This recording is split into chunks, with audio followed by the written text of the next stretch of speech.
Hello students, स्वागत है learn chemistry में। और कैसे हैं आप लोग? आई होप अच्छे ही होंगे और तैयारी भी बिल्कुल जोर शोर से कर रहे होंगे बेटा। तो कुछ बच्चों की प्रॉब्लम है कि इनऑर्गेनिक केमिस्ट्री बहुत बोरिंग लग रही है, इसमें इतनी सारी थ्योरी है, हम इसको कैसे करें। तो बेटा आज मैं आपके लिए वीडियो लेके आई हूँ कि इसमें हम करेंगे 30 मिनट के अंदर अपनी पूरी इनऑर्गेनिक केमिस्ट्री। तो चलिए कोशिश करते हैं 30 मिनट में ख़त्म करने की और फटाफट करते हैं इनऑर्गेनिक केमिस्ट्री के दोनों चैप्टर का रिवीजन। तो पहला चैप्टर है हमारा डीएनएफ ब्लॉक एलिमेंट। तो डी ब्लॉक की अगर बात करें तो क्यों कहते हैं डी ब्लॉक?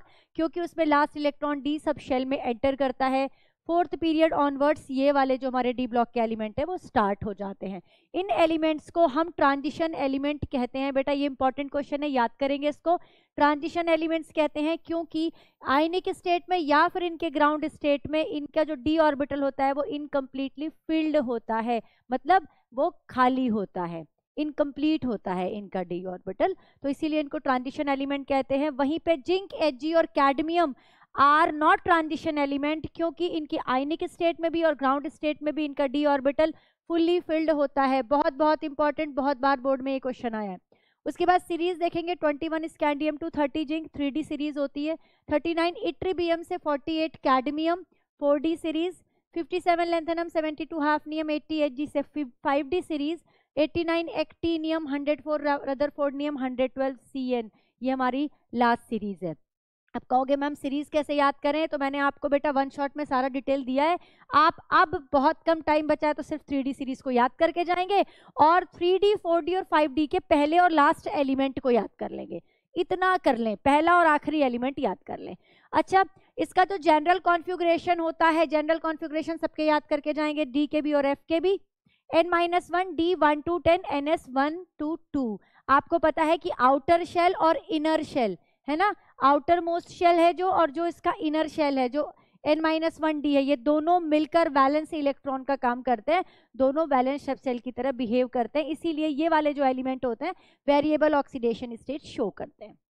हार्ड होते हैं, हाई एंथैल्पी ऑफ एटमाइजेशन होता है, हाई मेल्टिंग पॉइंट होता है। बहुत बार क्वेश्चन आया है, आंसर क्या लिखना है?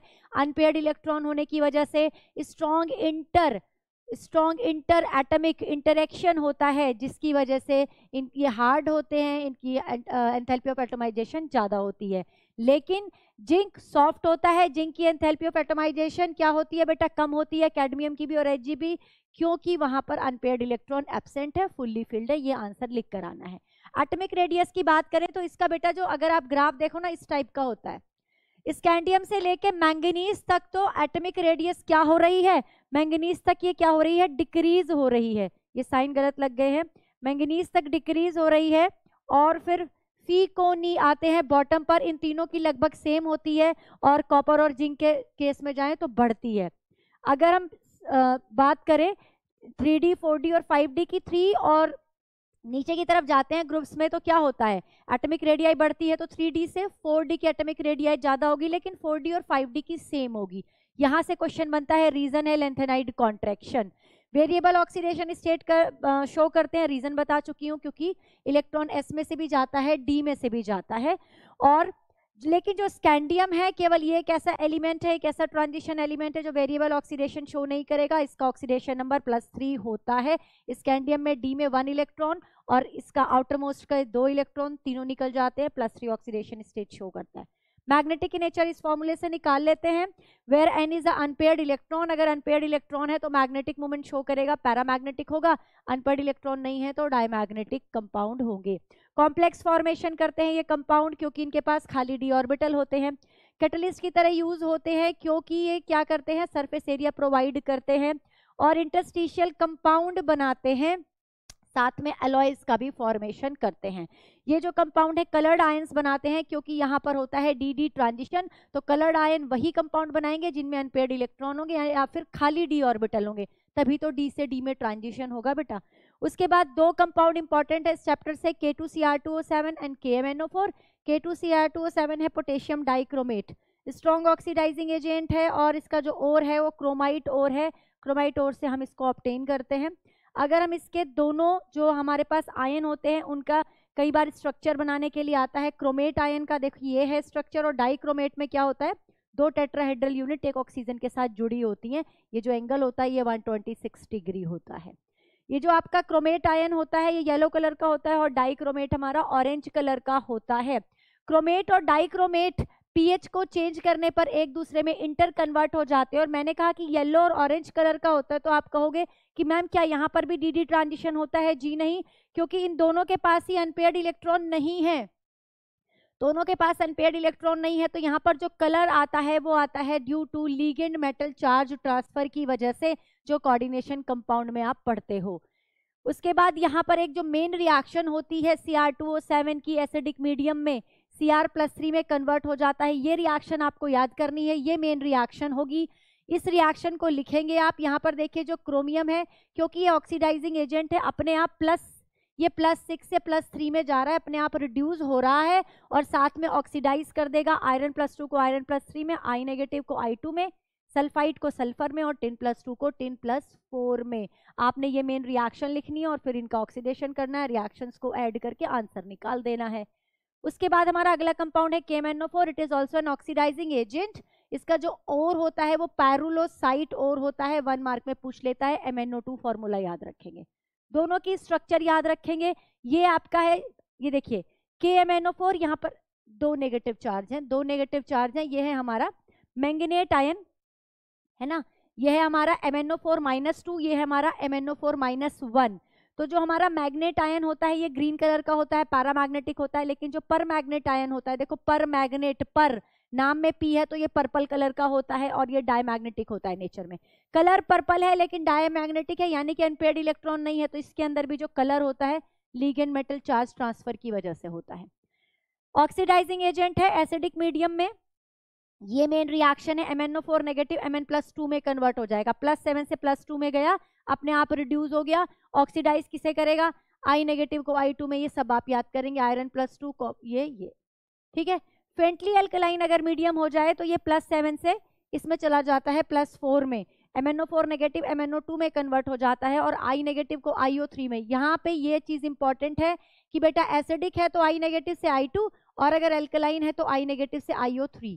उसके बाद H2O3-2 को सल्फेट में और Mn+2 को MnO2 में कन्वर्ट करता है। अब है हमारा inner transition element. Inner transition element दो तरह के हैं, lanthanide and actinides. Lanthanide 57 lanthanum, 58 cerium के बाद 71 ल्यूटीशियम तक होते हैं, 4F होते हैं। एक्टिनाइड की बात करूं 89 एक्टिनियम, 90 थोरियम से 103 लॉरेंशियम के बीच वाले एलिमेंट होते हैं। ये 90 थोरियम से 103 लॉरेंशियम 5F सीरीज होती है। जनरल कॉन्फ़िगरेशन तीनों के याद करने हैं, इसका भी, इसका भी, इसका भी। जनरल कॉन्फ़िगरेशन में आपको पता है F1 to 14 होगा, क्योंकि 4F है तो 4F 1 to 14, 5D 0 to 1 और 6S2। यहाँ पर क्योंकि ये 5F सीरीज है तो रेडॉन से शुरू है, 5F 1 to 14, 6D 0 to 2 और 7S2 याद करेंगे इसको। यहाँ पर क्या होता है, जब आप लेंथेनम से ल्यूटीशियम की तरफ जाते हो तो रेडियस डिक्रीज हो जाता है due to lanthanide contraction. Lanthanum +3, जो लेंथेनाइड है जो लेंथेनम है +3 और ल्यूटीशियम +3, दोनों के दोनों कलरलेस है क्योंकि F में एक भी अनपेयर्ड इलेक्ट्रॉन नहीं है। F में तो इलेक्ट्रॉन है ही नहीं यहाँ पर, और यहाँ पर 14 है। लेंथेनाइड +3, सीरियम +4, दोनों F0 हैं। इट्रिबियम +2 और ल्यूटीशियम +2 में F14 है। डायमैग्नेटिक है, बाकी के सारे पैरामैग्नेटिक है। मोस्ट स्टेबल ऑक्सीडेशन स्टेट इस केस में +3 होती है, ये बहुत इंपॉर्टेंट है, बहुत बार आया है, +3 होती है। सीरियम +4 गुड ऑक्सीडाइजिंग एजेंट की तरह बिहेव करता है और टिन +2 रिड्यूसिंग एजेंट की तरह, समेरियम +2 रिड्यूसिंग एजेंट की तरह बिहेव करता है। ये क्वेश्चन भी बार बार आया है प्रीवियस ईयर में। मिश मेटल, ये इसका एक मात्र एलॉय है मिश मेटल, जिसमें 90 to 95% लेंथेनाइड होते हैं, 5% आयरन होता है और ट्रेसेस में बाकी एलिमेंट होते हैं, वो आपको याद करने की जरूरत नहीं है। एक्टिनाइड में भी बेटा एक्टिनाइड कॉन्ट्रैक्शन होता है, लेंथेनाइड में लेंथेनाइड कॉन्ट्रैक्शन होता है। तो ये हुए हमारे डी एंड एफ, डन कर दिया हमने इसको। और अब हम करेंगे इसके बाद कोऑर्डिनेशन कंपाउंड। जल्दी से लीजिए इसका स्क्रीनशॉट कर लेते हैं। अब कोऑर्डिनेशन कंपाउंड का जल्दी से रिवीजन। कोऑर्डिनेशन कंपाउंड में बेटा K4FeCN6 मैंने एक एग्जांपल लिया है, और अगर हम इसको आयनाइज करते हैं तो ये अपनी जो आइडेंटिटी है वो बनाए रखता है, इसकी आइडेंटिटी डिस्ट्रॉय नहीं होती। जब हम कोऑर्डिनेशन कंपाउंड को वाटर के अंदर डालते हैं तो एक आपको आयनिक पार्ट मिलेगा और एक आपको कोऑर्डिनेशन एंटिटी मिलेगी, राइट। तो इस तरह के जो कंपाउंड होते हैं उनको कोऑर्डिनेशन कंपाउंड कहते हैं। और कोऑर्डिनेशन कंपाउंड को अगर हम पूरा समझें तो उसको हम दो पार्ट में डिवाइड कर सकते हैं। एक जो ये स्क्वायर ब्रैकेट के बाहर है इसको कहते हैं आयनाइजेशन स्फीयर, जो स्क्वायर ब्रैकेट में आपने लिखा है उसको कहते हैं कोऑर्डिनेशन स्फीयर। इसको क्या कहते हैं? Coordination sphere. तो कोऑर्डिनेशन स्फीयर आयनिक कंपाउंड का वो पार्ट होता है जिसके अंदर सेंट्रल मेटल एटम और लिगेंड्स प्रेजेंट होते हैं। अगर डेफिनेशन आएगी तो आप ऐसे लिख देंगे। कोऑर्डिनेशन नंबर क्या होते हैं? जितने लिगेंड प्रेजेंट होते हैं कोऑर्डिनेशन स्फीयर के अंदर उनको कोऑर्डिनेशन नंबर कहते हैं। लिगेंड क्या होते हैं? लिगेंड जो सेंट्रल मेटल एटम के साथ जुड़े हुए होते हैं, जो सेंट्रल मेटल एटम को इलेक्ट्रॉन पेयर डोनेट करते हैं जो मॉलिक्यूल, उनको हम लिगेंड कहते हैं। सेंट्रल मेटल एटम क्या होता है? जनरली ये डी ब्लॉक के एलिमेंट होते हैं, इनके पास वेकेंट डी ऑर्बिटल होता है, ये होना जरूरी है, ठीक है, क्योंकि जब लिगेंड इलेक्ट्रॉन देगा तभी तो ये अपने खाली डी ऑर्बिटल में उन इलेक्ट्रॉन को रख पाएंगे। तो ये हमारे सारे क्या हो गए, इससे जुड़ी हुई जितनी भी टर्म्स है वो हो गई। सेंट्रल मेटल एटम की हमने बात कर ली। सेंट्रल मेटल एटम इलेक्ट्रॉन को एक्सेप्ट करता है लिगेंड से, तो it behaves like a Lewis acid, acceptor है ना। और लिगेंड कैसे बिहेव कर रहा है? लिगेंड इलेक्ट्रॉन डोनेट कर रहा है तो it act as a Lewis base.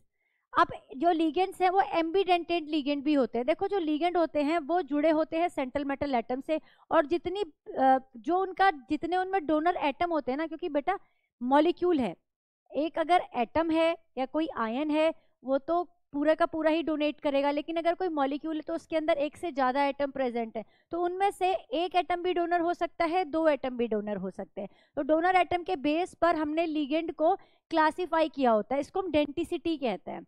तो मोनोडेंटेट लिगेंड जिनमें केवल एक डोनर एटम होता है, बाइडेंटेट लिगेंड जिसमें दो डोनर एटम होते हैं, ट्राइडेंटेट जिसमें तीन डोनर एटम होते हैं, इसी तरह हेक्साडेंटेट जिसमें 6 डोनर एटम होते हैं। और हेक्साडेंटेट का जो एग्जांपल है बेटा वो EDTA होता है, याद रखना है आपको, ethylene di amine tetra acetate, ठीक है।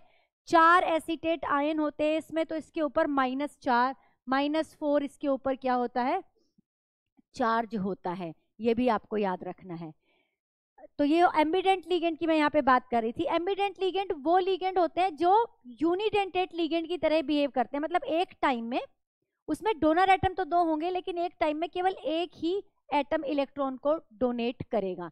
तो एम्बिडेंटेट लिगेंड वो लिगेंड है जिनके पास दो डोनर एटम हैं लेकिन they behave like a unidentate ligand.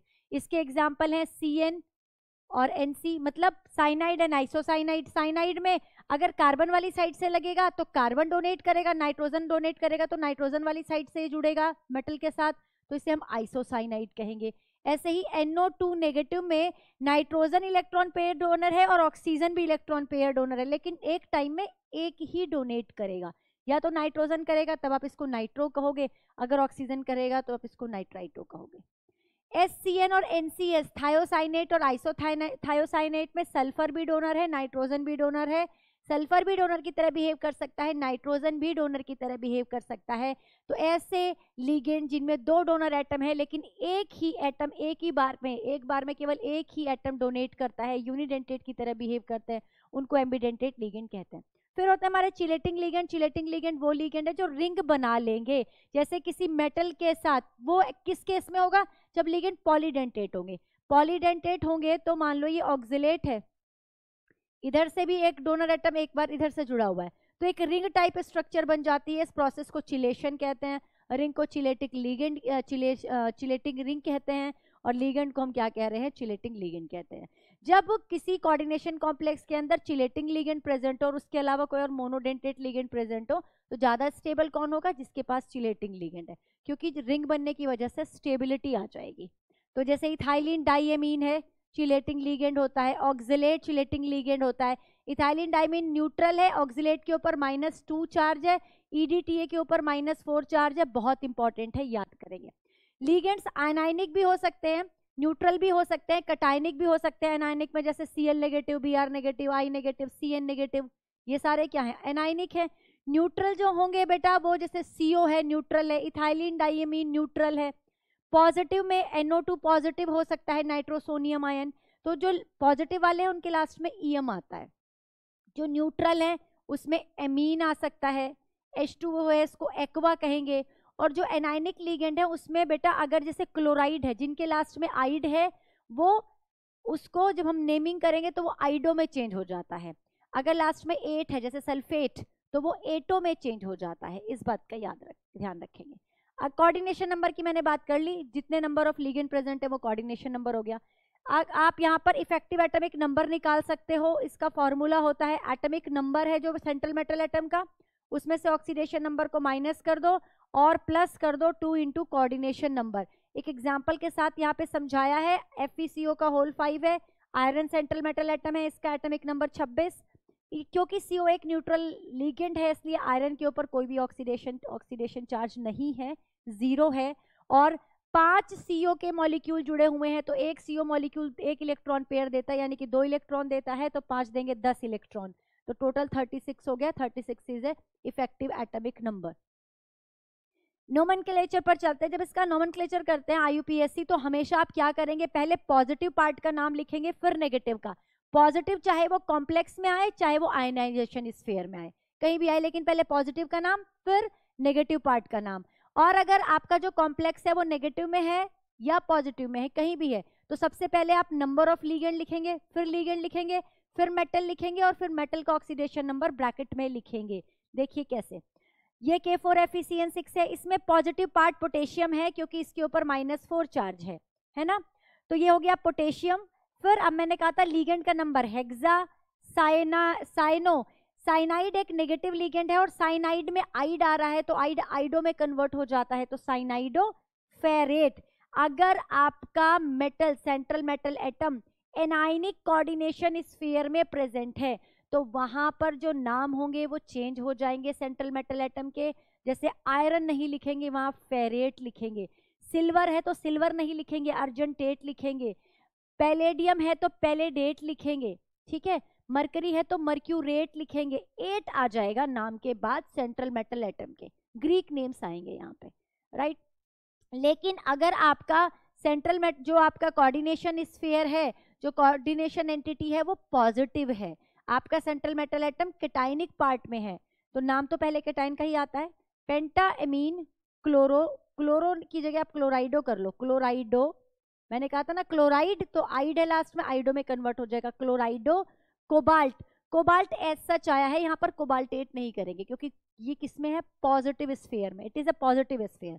ये नेगेटिव है, ये पॉजिटिव है, -2 है यहाँ पे। Cobalt, third chloride. Oxidation number निकालना आता है, आप निकाल लोगे ऑक्सीडेशन नंबर कैसे, जैसे Cl के ऊपर -1 है बेटा, ये टोटल का टोटल क्या है, अमोनिया के ऊपर तो 0 चार्ज है, बाहर Cl के 2 हैं और एक Cl पर -1 होता है, तो बाहर अगर -2 चार्ज है तो इस पर क्या आ जाएगा, इस स्फीयर पे +2 चार्ज आ जाएगा। अब अगर Cl पर -1 है तो अगर कोबाल्ट पर +3 है तभी तो इसका रिजल्टेंट +2 आएगा, तो कोबाल्ट का ऑक्सीडेशन नंबर क्या हो गया, +3 हो गया। कोऑर्डिनेशन नंबर को ब्रैकेट में नाम के आगे रखेंगे और उसके बाद आएगा क्लोराइड। यहाँ पर 2 लिखे हैं तो आपको डाइक्लोराइड नहीं लिखना, नंबर नहीं आएगा अगर कोऑर्डिनेशन स्फीयर के बाहर जितनी भी चीजें उनके नंबर नहीं आएंगे। डाई ट्राई टेट्रा यूज नहीं करना है। एक चीज और, अगर आप ऑर्गेनिक, अगर आपने डाई ट्राई टेट्रा एक बार यूज कर लिया है तो जो ऑर्गेनिक आपके जो मॉलिक्यूल है जैसे इथाइलिन डाइएमीन है, जैसे कि ऑक्जेलेट है, अगर ये आ रहे हैं तो इनका नाम ब्रैकेट में लिखोगे इन लिगेंड्स का, और यहाँ पर इनकी जो नंबरिंग है वो आप डाई टाई टेट्रा नहीं करोगे, उनकी नंबरिंग में आएगा bis, bis for 2, tri tris for 3, tetrakis for 4, है ना। तो ये चीज और ये ध्यान में रखेंगे। एक चीज और बता दूं, आपसे एक बार पूछ लेता है हेट्रोलेप्टिक कॉम्प्लेक्स कौन से होते हैं और होमोलेप्टिक। होमोलेप्टिक जिसमें सारे लिगेंड एक जैसे, it is a homoleptic complex. यहाँ पर डिफरेंट लिगेंड प्रेजेंट है, it is a heteroleptic complex. चलिए जल्दी से बात कर लेते हैं आइसोमेरिज्म की। 2 तरह का आइसोमेरिज्म होता है, स्ट्रक्चरल एंड स्टीरियो। स्ट्रक्चर में हमारे 4 टाइप के होते हैं, ionization, linkage, coordination and solvate. Ionization isomerism में क्या होता है, देखो एग्जांपल के साथ मैंने बताया हुआ है। सल्फेट, यहाँ पर सल्फेट और Br के बीच में एक्सचेंज हो रहा है, आयनाइजेशन स्फीयर और कोऑर्डिनेशन स्फीयर में एक्सचेंज हो रहा है। लिंकेज में डिपेंड करे एम्बीडेंटेट लिगेंड जहां पर प्रेजेंट होगा, एम्बीडेंटेट लिगेंड जहां प्रेजेंट होगा वह लिंकेज आइसोमेरिज्म होगा, क्योंकि ये नाइट्रोजन वाली साइड से भी जुड़ सकता है, ऑक्सीजन वाली साइड से भी जुड़ सकता है, तो 2 अलग अलग आइसोमर बनेंगे। कोऑर्डिनेशन आइसोमेरिज्म वहां होगा जहां पर 2 कॉम्प्लेक्स प्रेजेंट होंगे, ठीक है। तो यहाँ पर कॉम्प्लेक्स में लीगेंड के बीच में एक्सचेंज हो जाएगा। देखो ये कोऑर्डिनेशन आइसोमेरिज्म, और सॉल्वेट वहां प्रेजेंट होगा जहां पर वाटर प्रेजेंट होगा as a solvent. Water present, और वाटर मॉलिक्यूल पूरी तरह से सेंट्रल मेटल एटम के साथ बॉन्डेड नहीं रहता, ये मूव कर सकता है। तो यहाँ पर देखिए दो आइसोमर बन रहे हैं, वाटर सारे के सारे अंदर है और वाटर बाहर भी जा सकता है, इस वजह से आइसोमेरिज्म यहाँ पर प्रोड्यूस हो रही है। नेक्स्ट है स्टीरियो आइसोमर, दो तरह के होते हैं, geometrical and optical. Geometrical isomer में कोऑर्डिनेशन नंबर जो 4 होता है, तो दो तरह की एक्सपेक्टेड स्ट्रक्चर होती है, square planar and tetrahedral. Tetrahedral geometrical isomerism show नहीं करते, ठीक है, क्योंकि वो अलग अलग प्लेन में सिमेट्रिकल स्ट्रक्चर होने की वजह से, सॉरी क्योंकि वो क्या करते हैं, वो अलग अलग प्लेन में प्रेजेंट होते हैं, इसलिए वहां पर हम ज्योमेट्रिकल आइसोमर नहीं निकालते, लेकिन कोऑर्डिनेशन नंबर 6 ऑक्टाहेड्रल शो करते हैं। ये ऑक्टाहेड्रल वाले भी ज्योमेट्रिकल आइसोमर बनाएंगे। ये कुछ एग्जांपल है जो आपको याद करना है, इंपॉर्टेंट इनमें से ये है। ये क्या करता है, Ma3X3 टाइप का अगर आपका अरेंजमेंट प्रेजेंट होगा, देखो ये भी मोनोडेंटेट है, तीनों मोनोडेंटेट भी हैं तीनों, मतलब दो तरह के लिगेंड प्रेजेंट हो 3-3 नंबर में, तो एक स्पेशल आइसोमर प्रोड्यूस होते हैं जिनको कहते हैं फेशियल एंड मेरिडोनियल, है ना। यहाँ पर सिस ट्रांस ना कह के आप फेशियल और मेरिडोनियल कहते हो, बाकी जगह आप क्या कहते हो, सिस और ट्रांस, सिस एंड ट्रांस कहते हैं in case of geometrical isomers. Optical isomers square planar नहीं शो करते क्योंकि वहां पर सिमेट्री प्रेजेंट होती है। टेट्राहेड्रल जो होते हैं वो शो करेंगे कोऑर्डिनेशन नंबर 4 में MAB का होल ट्वाइस, इस टाइप का अगर अरेंजमेंट है, और ऑक्टाहेड्रल में अगर इस टाइप का अरेंजमेंट है। अब बात कर लेते हैं थ्योरीज की। There are 3 theories which explain about the coordination compounds. और पहली थ्योरी थी वार्नर, अल्फ्रेड वार्नर कौन थे, कोऑर्डिनेशन केमिस्ट्री के फादर कहे जाते हैं, इन्होंने सबसे पहले थ्योरी दी। इन्होंने कहा कोऑर्डिनेशन कंपाउंड के अंदर दो तरह की वैलेंसी होती है, एक प्राइमरी एक सेकेंडरी। प्राइमरी वैलेंसी कौन सी होती है, जो आयनिक होती हैं, जो नॉन डायरेक्शनल होती हैं, जो ऑक्सीडेशन नंबर मेटल का शो करती हैं। सेकेंडरी वैलेंसी कौन सी होती है, जो कोऑर्डिनेशन नंबर होता है ना, वो सेकेंडरी वैलेंसी शो करती हैं। इनको हम सेकेंडरी वैलेंसी को हम क्या करते हैं, रेगुलर लाइन से शो करते हैं, और आयनिक वैलेंसी को उसने क्या किया था, डॉटेड लाइन से शो किया था।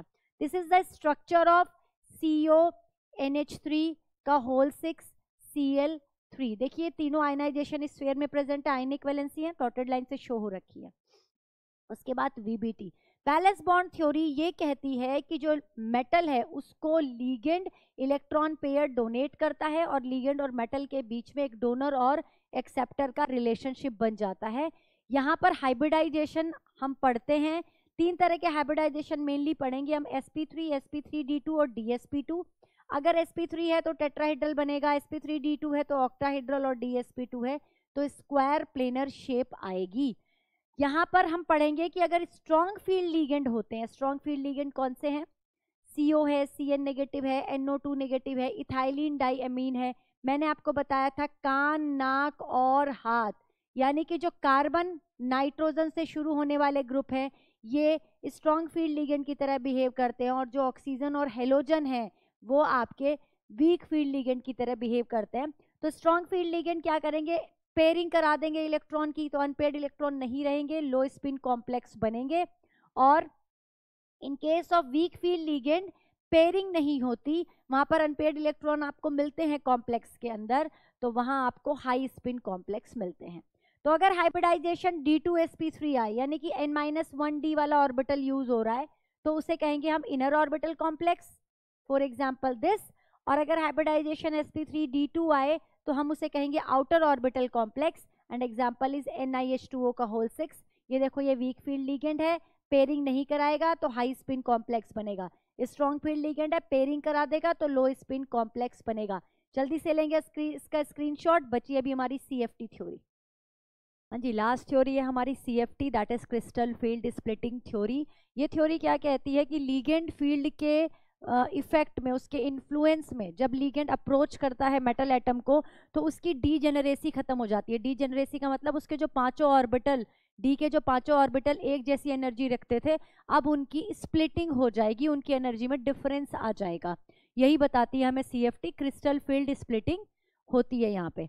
तो ऑक्टाहेड्रल और टेट्राहेड्रल के केस में अलग अलग स्प्लिटिंग होती है, क्योंकि टेट्राहेड्रल के केस में जो लीगेंड है वो अप्रोच करते हैं। देखिए इससे पहले ही बता दूं कि 5 तरह के आपके ऑर्बिटल होते हैं। डी एक्स वाई होता है, डी वाई जेड होता है, डी जेड एक्स होता है, d x square minus y square होता है और डी जेड स्क्वायर होता है। ये जो तीनों ऑर्बिटल हैं these are axial and these are non axial orbital, है ना। ये इन बिटवीन एक्सिस प्रेजेंट होते हैं इनके लोब, और इनके अलोंग द एक्सिस प्रेजेंट होते हैं। तो जब टेट्राहेड्रल के केस में जब लिगेंड आकर अप्रोच करता है तो ये अप्रोच करता है इन बिटवीन द एक्सिस। तो इन बिटवीन द एक्सिस जब आकर अप्रोच करता है तो जो इन बिटवीन एक्सिस वाले ऑर्बिटल है उनकी एनर्जी इंक्रीज हो जाती है। तो जब स्प्लिटिंग होगी तो तीन ऑर्बिटल जो इन बिटवीन द एक्सिस थे उनकी एनर्जी इंक्रीज हो गई, और जो अलोंग द एक्सिस थे उनकी एनर्जी कम रह गई। तो हमने यहाँ पे दो उसमें डिवाइड किया है, ये 5 ऑर्बिटल डिवाइड हो जाएंगे, इनकी स्प्लिटिंग हो जाएगी। नीचे के ऑर्बिटल को हम ईजी कह रहे हैं, ऊपर वाले को टी2जी कह रहे हैं, और ये जो डिफरेंस है एनर्जी का इसे कहते हैं crystal field splitting energy, CFSC। अगर आप टेट्राहेड्रल के केस में निकाल रहे हैं तो डेल्टा टी लिखेंगे, ऑक्टाहेड्रल के केस में डेल्टा ओ लिखते हैं।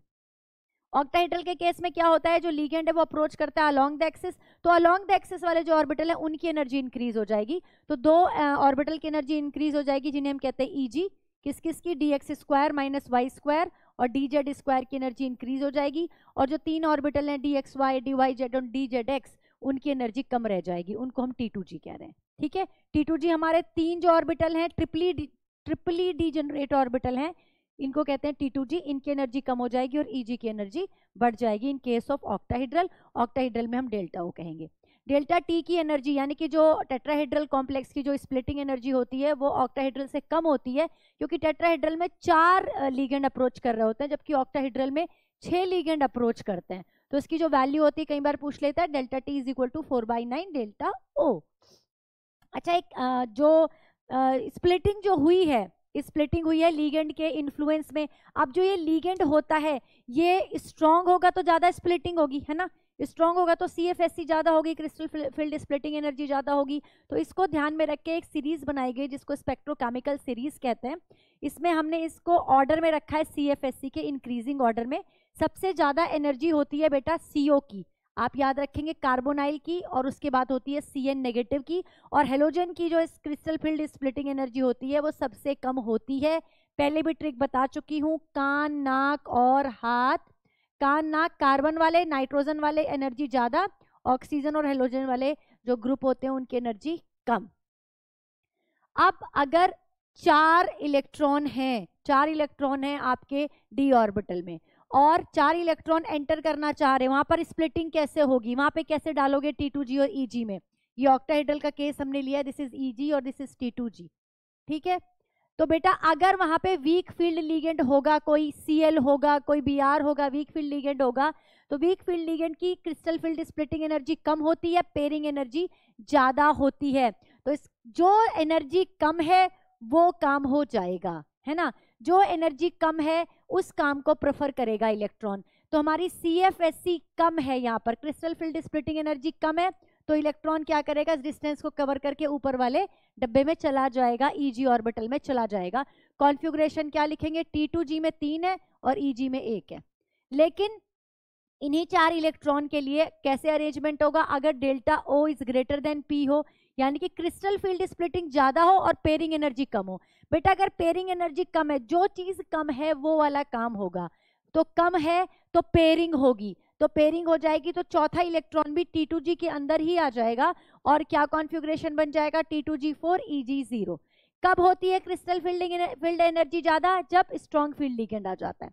तो स्ट्रॉन्ग फील्ड लिगेंड आएगा तो ये कॉन्फ़िगरेशन बनेगा 4 इलेक्ट्रॉन के लिए, और अगर वीक फील्ड लिगेंड आएगा तो ये कॉन्फ़िगरेशन बनेगा, राइट।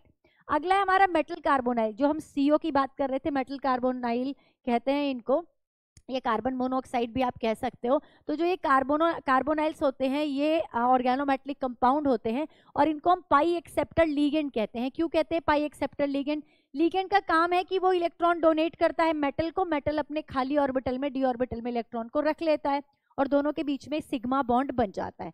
लेकिन ये जो कुछ स्पेशल जो पाई एक्सेप्टर लिगेंड है ये क्या करते हैं, इनके पास भी एक एंटी बॉन्डिंग ऑर्बिटल खाली होता है और ये मेटल से इलेक्ट्रॉन ले लेते हैं और पाई बॉन्ड बना देते हैं। तो कहने का मतलब है कि मेटल और लिगेंड के बीच में तो एक सिग्मा बॉन्ड बन ही रहा था, साथ में मेटल और कार्बन के बीच में, लिगेंड के बीच में क्या बनेगा, एक पाई बॉन्ड भी बनेगा।